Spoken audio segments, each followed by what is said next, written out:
Salut les amis, bienvenue chez RCCry74. On se retrouve aujourd'hui pour le HPI Trophy 3.5.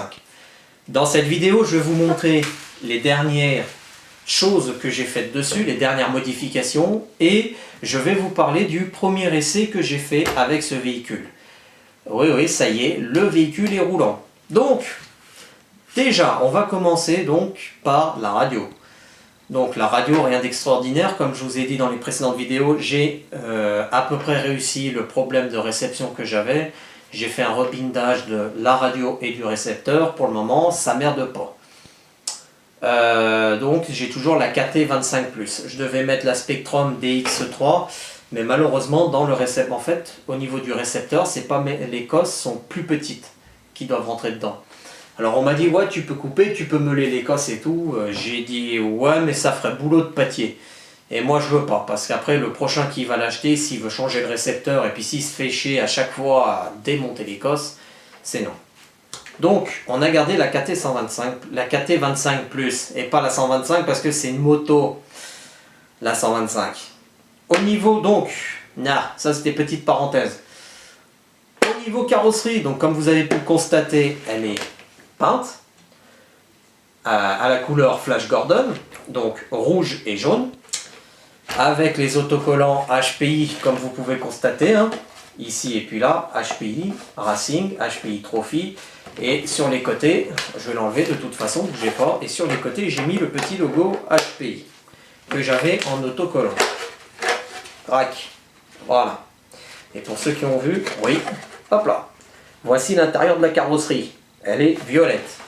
Donc, déjà, au niveau de la peinture, c'est tonton Hervé qui me l'a offert. Donc, regarde Hervé, ta peinture a bien servi pour ce véhicule. Et ça, c'est tip top. Impeccable, tu vois. C'est ça que j'aime bien, moi, en fait, dans le modélisme, c'est que quand on me donne des pièces, je les utilise pour ce véhicule-là ou pour un autre véhicule. Donc là, on a quasi utilisé les pièces qu'on m'avait données. Au niveau du châssis, maintenant. Alors, dedans, qu'est-ce qu'on a fait? Bon, on n'a rien fait d'extraordinaire par rapport à la dernière fois, on a juste fait 2 modifs. Première modif, ça, je sais pas si vous la voyez, mais bon, on va se rapprocher de la caméra. Ceci, la prise EC5. Parce que comme vous pouvez le constater, c'est une prise mâle, et moi avant j'avais une prise femelle. Prise EC5, donc que j'ai soudé aux cosses à souder et au fil à l'étain. Gaine thermo, au revoir, bonne journée. Ça tient. On a fixé le bouton on-off ici sur le fil d'alimentation du moteur. Le fil d'alimentation du moteur, on l'a tenu rigelant sur la grosse barre de renfort qui est présente ici. Et on a bien sûr peint cette barre de renfort en couleur noire, ainsi que le support de servo-direction en noir aussi. J'allais pas les laisser couleur brute de ferraille, parce que ça faisait vraiment pâtier. On a aussi fixé le variateur définitif au riselant. Je vais vous faire voir. J'ai pris un grand riselant que j'ai mis en travers. Comme ça, il évitera de se balader de haut en bas. Ou de gauche à droite, suivant comment on le regarde. De haut en bas. Qu'est-ce qu'on a fait d'autre encore? On a changé les huiles d'amortisseur. On a mis du 700 CST dedans. On a mis de la 700. Mais bon, je pense que je vais mettre de l'huile encore un peu plus haute, parce que là il est vraiment c'est pas encore trop ça, à moins que ce soit les ressorts qui m'ennuient, mais bon.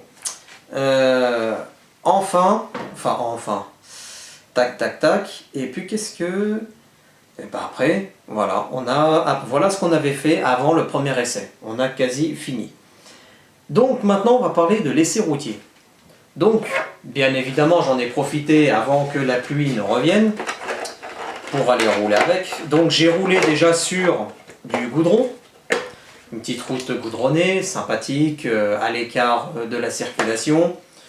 Donc, première sensation déjà. Donc, oui, il faut que je vous en parle après de ça, mais on va refaire ça, je vous en parle après. Première sensation déjà, franchement, ce buggy, avec le combo surpasse que je lui ai mis dedans, en 150 ampères, c'est une vraie bombe. Quand je vous dis une vraie bombe, c'est une vraie bombe.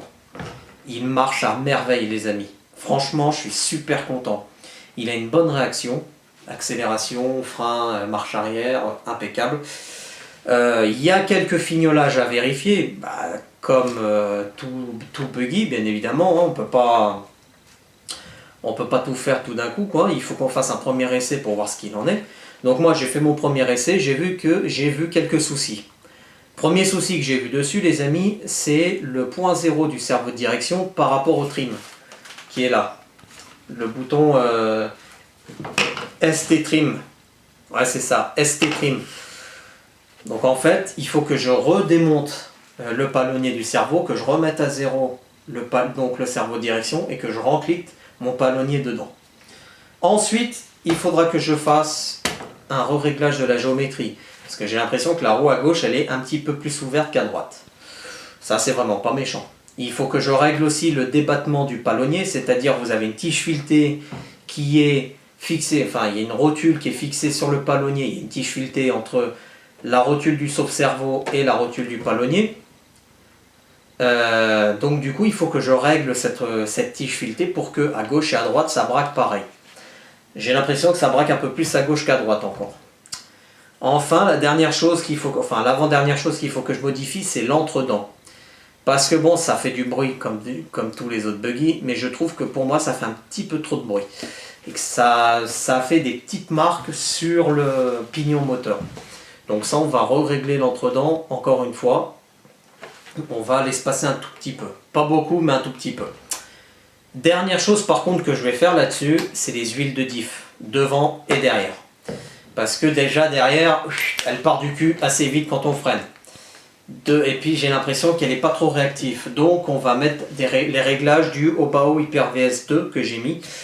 Je crois que j'avais mis de la 40 000 devant et de la 20 000 derrière, si je m'abuse. Donc soit on met de la 20 000 devant et derrière, soit on met de la 40 000 devant et de la 20 000 derrière. À voir. Mais on va faire les huiles de diff. On va aussi modifier les huiles d'amortisseur pour être un peu plus raide. Pas beaucoup, mais un petit peu plus, parce que là, franchement, c'est vraiment trop mou pour ma part, je trouve. Hein. Alors, est-ce qu'après, il y a les ressorts qui m'ennuient? Peut-être. Mais déjà, on va refaire l'huile d'amortisseur pour qu'on soit un tout petit peu moins mou. Voilà. Un peu plus raide. Donc, les huiles de diff, les huiles d'amorto, le réglage de la géométrie, la direction. Sachant une chose, c'est qu'on a fait tourner ce véhicule avec cet accu en 3S, un 5000 mAh en 3S. Donc franchement, il a de la bonne patate en 3S. En 4S, ça va être encore une tuerie, mais là, 3S, déjà, il réagit super bien. Donc, moi, je pense que ouais, 3S, le maximum qu'il peut accepter, c'est le 4S. Donc, moi, je dis que rouler en 3, on peut rouler en 4S, mais déjà, rien que le 3S, je peux vous dire que quand je l'ai essayé, il y va, le véhicule. Hein. Et puis, il a quand même une bonne réaction.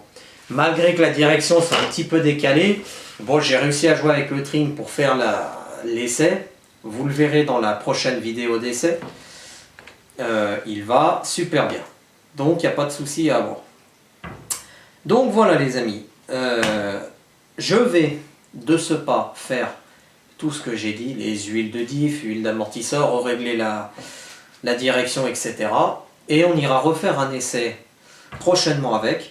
Et si cet essai est très concluant, on pourra le mettre en vente. Au niveau du tarif, comme je vous ai dit, je ne sais pas si je l'avais dit dans les autres vidéos, on serait à moins de 300 €. Donc moi, grand maximum, le véhicule, il sera affiché à 275 €, prix à débattre. Ou sinon, à voir pour un échange, bien évidemment. Voilà. Donc les amis, restez connectés sur la chaîne, parce que d'autres vidéos vont arriver. Au niveau du HPI Trophy, c'était la dernière vidéo donc, du montage de ce véhicule.